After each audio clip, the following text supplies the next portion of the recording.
Well, hello, I'm David Freeman with Is That Really in the Bible? Do you know the Christian Creed?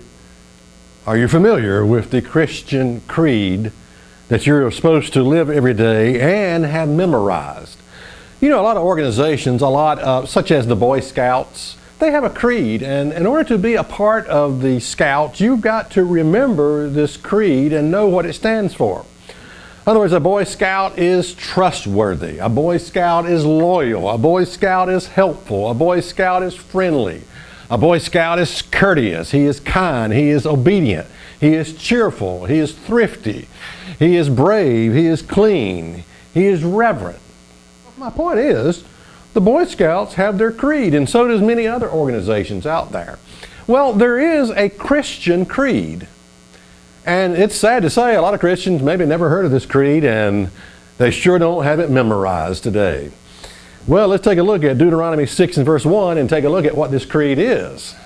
It says, "Now these are the commandments and the statutes and the judgments which the Lord your God commanded to teach you, that you might do them in the land where you go in to possess it." Now, what are we talking about here? Well, we're talking about the 10 Commandments. Now, question. If you're a religious person, do you have the 10 Commandments memorized?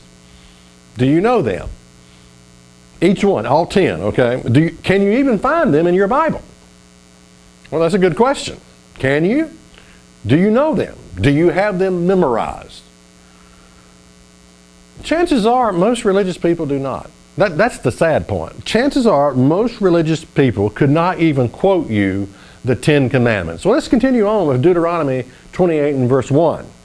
It says, "And it shall come to pass, if you shall hearken diligently unto the voice of the Lord your God, to observe and to do all his commandments which I command you this day, that the Lord your God will set thee on high above all nations of the earth." Wow. "And all these blessings," notice this, "all these blessings shall come on thee and overtake thee, if you shall hearken unto the voice of the Lord your God." Question, when was the last time you were overcome with blessings? There's just so many blessings you couldn't take it hardly. "All these blessings shall overtake thee."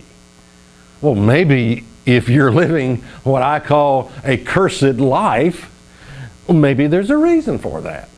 God says, if you will hearken unto the voice of the Lord your God and keep his commandments, all these blessings shall come and overtake thee. I like the sound of that. Don't you? Is that really in the Bible? What you think is in the Bible is not.